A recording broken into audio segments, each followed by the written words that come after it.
अरे मैंने नहीं जाना तूने नहीं जाना।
अरे मैंने बोली दीदी नमस्ते हो।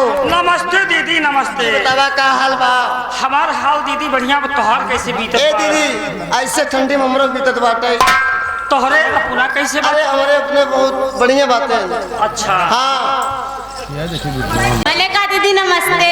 नमस्ते भैली, का हाल बा? हाल चाल बहो? सब बढ़िया बहो, अपन बतवा का हाल ठीक बा? बहो। नमस्ते दीदी। अरे नमस्ते, का हाल है पूजा? ठीक है बा, अपन बतावा।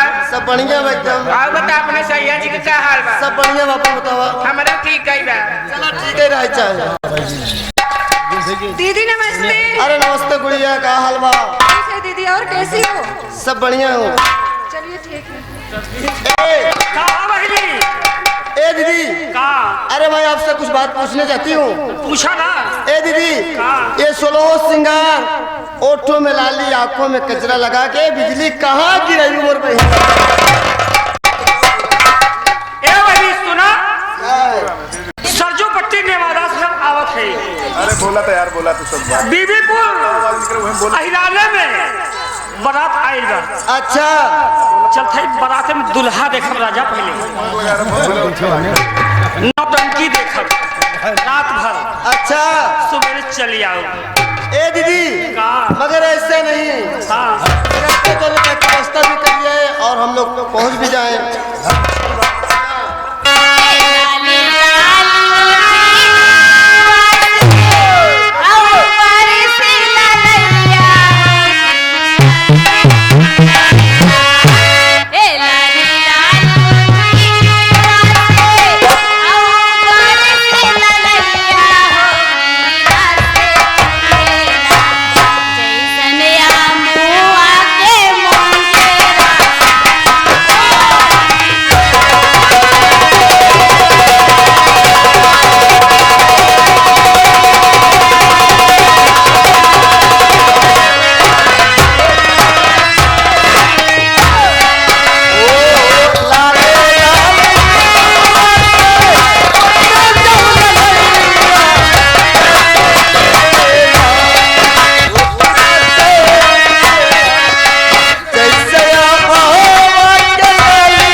लागल बाबा हेलिया है, लागल बाबा हेलिया।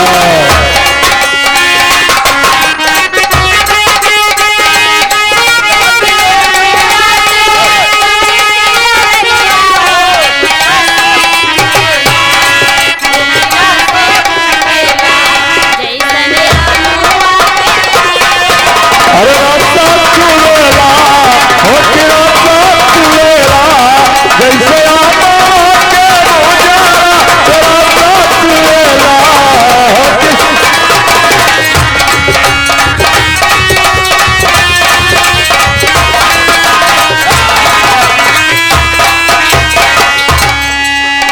मेरा नाम है निरंजन, मैं तो हरिया वाला इंजन, चला आया हुआ अकेला डिब्बा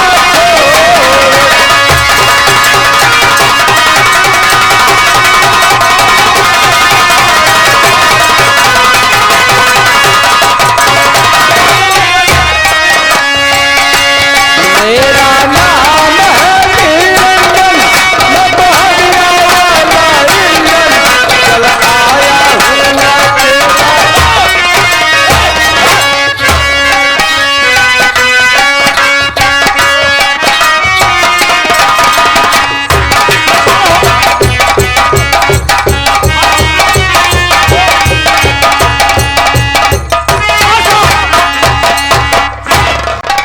जाए दे ई सब छोड़ा, हम कहे सब जनी से हाथ जोड़ के मावा हरत जय राम जी की।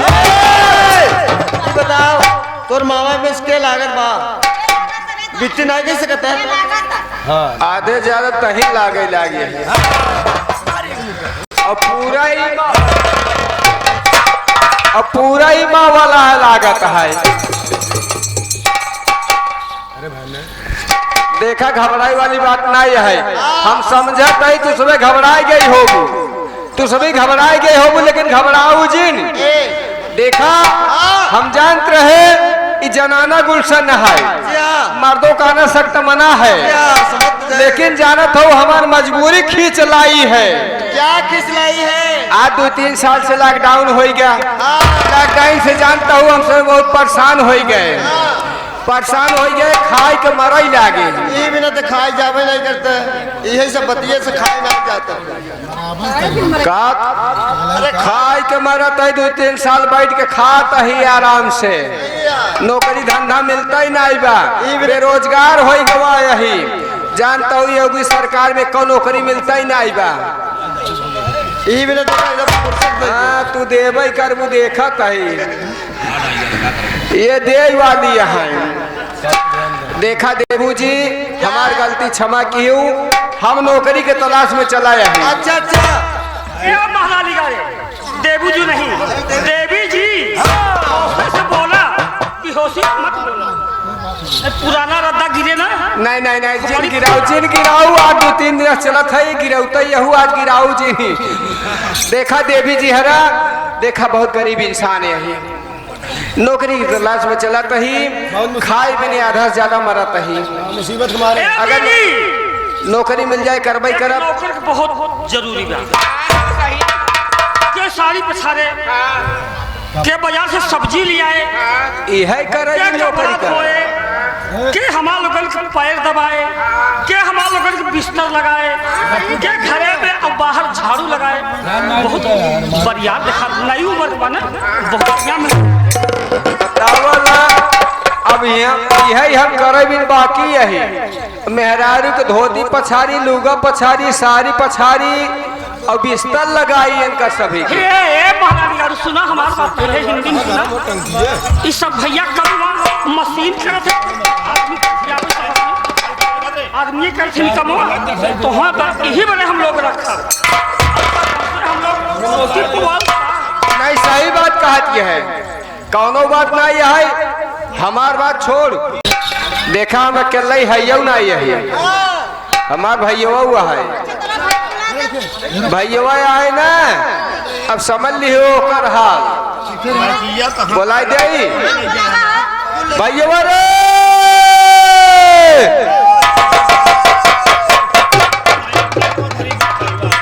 हले ही आओ ले सुन ले आओ जल्दी से हमारा दिन में जरूर आवत है, हम एक मोरा प्याज लेता हूँ रात भर निकोले। आओ प्याज बे, हम यही कहे का आओ यहाँ सुन ले, आओ जल्दी से आओ। हम कर बोलावती रहे भैया, हम आई गए।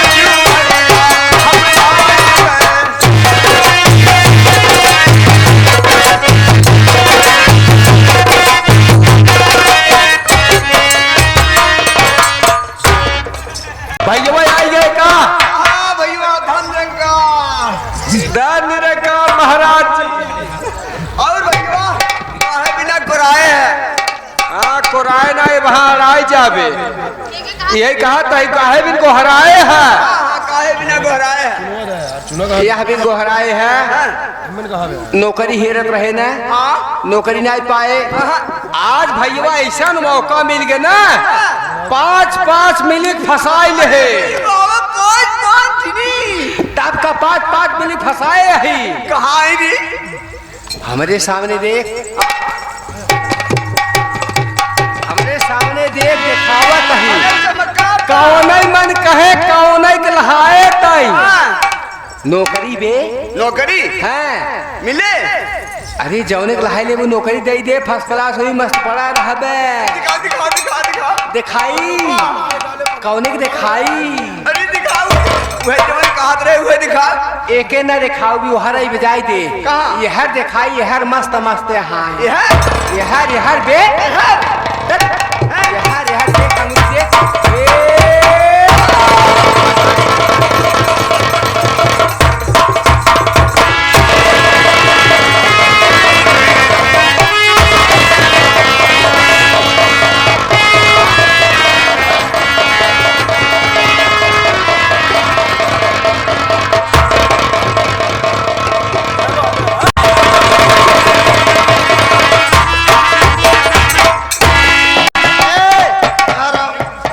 देख हम देख हम कहा दही हमार भैया तो राय से तू सबे काहे मारो हमारे गांव देश काहे मीडिया हो पूजरा भरे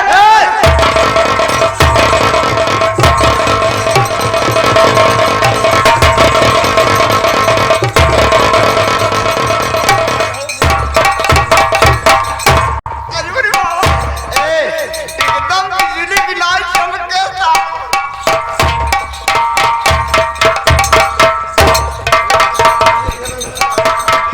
ऐसे तो राबई करबे तू तोहार साउथ नगर ना भी बारी नहीं बोलाए तो है हम कहा दही भैया ने इन्होंने ऐसा झटका मारी 12 पलट में भाग गया हाथ ले हाँ 12 बोल में 440 बोल झटका मारा था एक मैं तो के नहीं बोला कायदे से रहा कर अरे भैया यही गजन चल चला था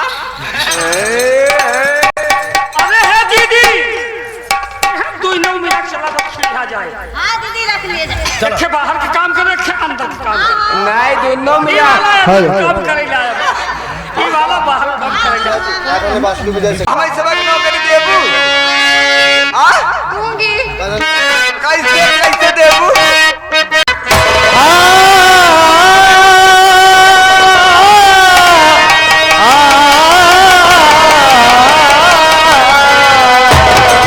अरे राधा रे अरे बांसुरी बजाई रे सखी जब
चलूंगी लेकिन ऐसे नहीं।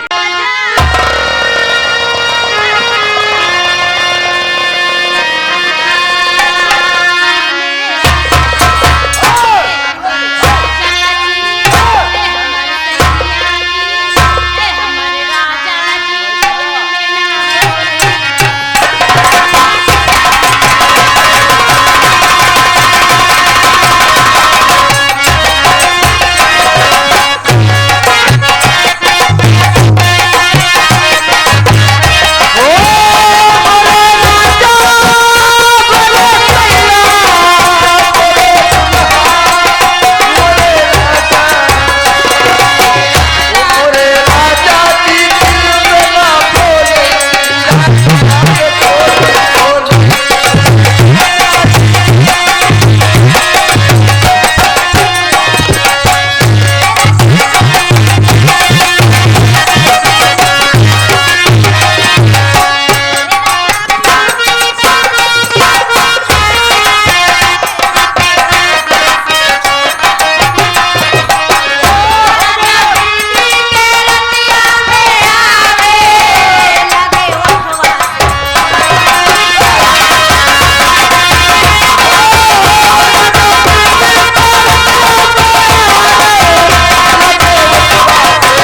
का ना का ऐसा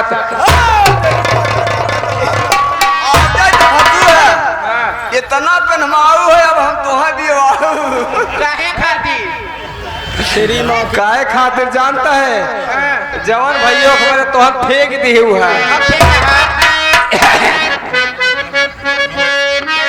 गोरे गोरे गाल तोरे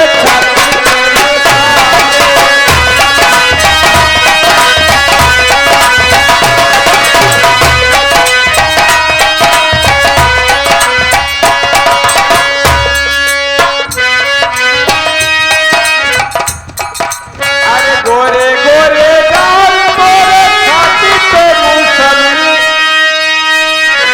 गोरे गोरे गाल तोरे छाती पे मूसली मूसली मूसली खोल दे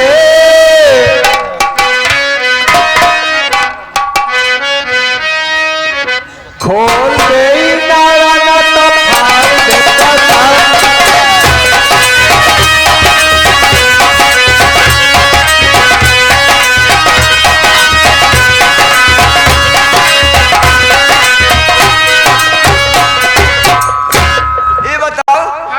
जिया हो करेजा काहे खातिर करेजा ना अंदर वाला फेफड़ा कहा जाए क्या यादा है उम्मीद में तो हम दोनों फिदा हैं अरे बड़ी खूबसूरत आता है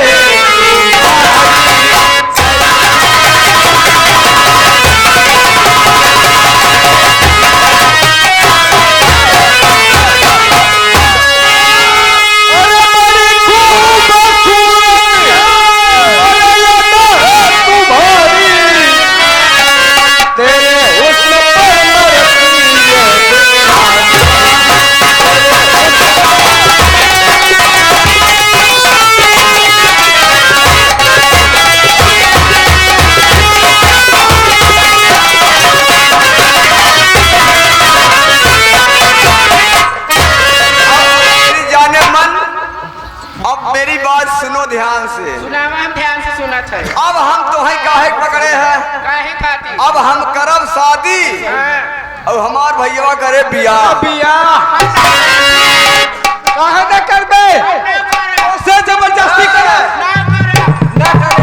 न करे न पटक होई हैं पटक कैसे बियाह होता बहुत जने बैठे बैठे करवावथिन बहुत जने कैसे बनबे ना चल ठीक बा जबरदस्ती करब अरे गोरी लूटूंगा अब ही लूटूंगा सारा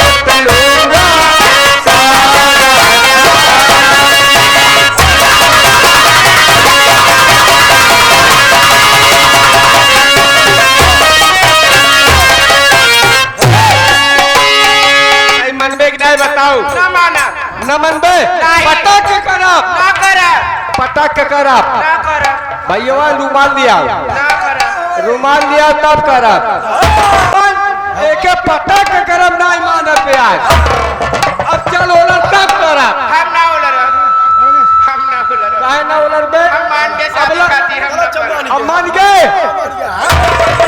हां मान गए बे बिछौता मान गए मान हमसे कहे न माना जब हम कौन माने दिया कैसे ओढ़ के रजैया चुम्मा लैया आवत है क्या ओढ़ के रजैया राजा चुम्मा ले भाई तनी कहा तू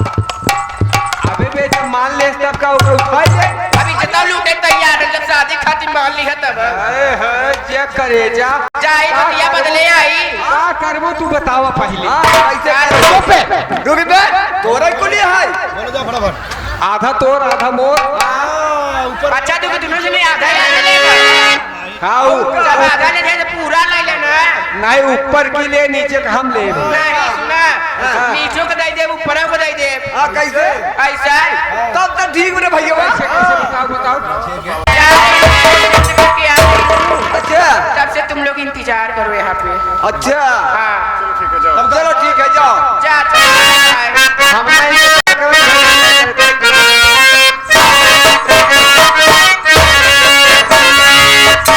कहे से कि यहाँ इंतजार करो आखी मून के कच्चा पापड़ पक्का पापड़ करो और ड्रेस बदल के बियाह होए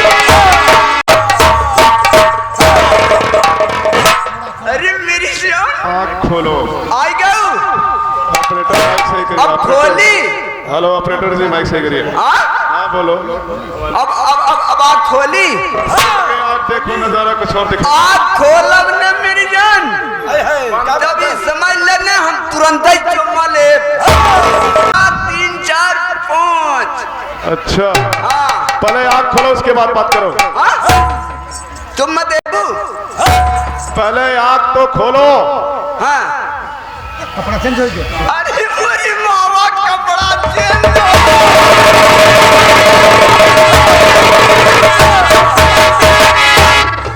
हाँ देखा हो अमला कैसन हरियर की साड़ी पहने रहे करिए वाली और वही फूल पैंट पहन के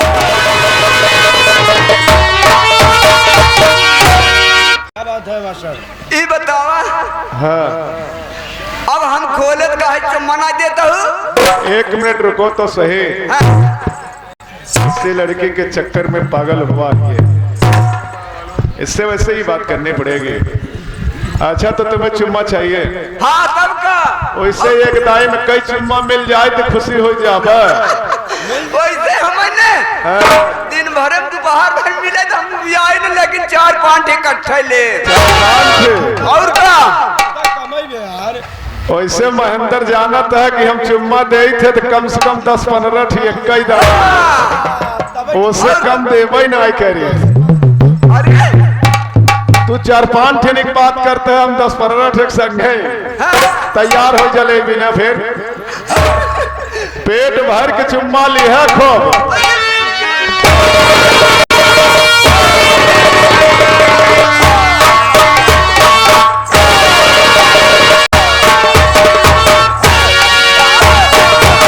अरे यार इतना जमन 12 पॉइंट वाली मारे झटका हम तो हाथ फेंकाएंगे अरे इतना उतावला ना हो तैयार हो जाओ अरे चुम्मा ले उतावला जी नहीं हो 5 मांगत है 15 मिले तैयार हो जा शुरू करा फिर जैसे बोलत रहो वैसे बोला चला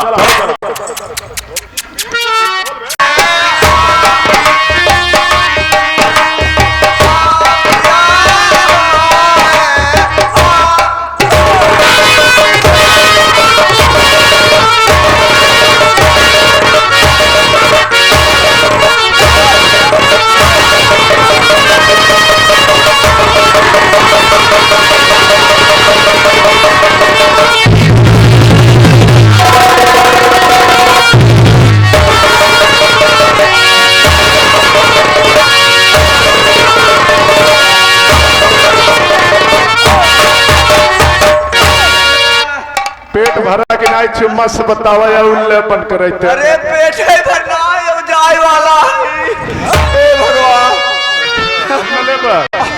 अरे राम अब कैसे बताए हे भगवान हे राम महेंद्र अरे ये तो दुइये चार चुम्मा मिलकर जन्म अब चला जाइए ऊपर। अरे राम, हे भगवान, अरे राम, अब एक चुम्बन ले, कौन ले बा? अब एक चुम्बन ले, नहीं ऐसा हर जान से हम फंसा। यार आवाज चुम्मा न ले बत ही बैठे कहूँ जाए जरूरत नहीं बैठे ही। ये हमें लागत है कौनो मन सेधा हवाई। अच्छा अब हम चुम्मा चक्कर पड़ा तो हम रंडी खाना में फंसे। ये बैठ जा महेंद्र के लिए कहते चल।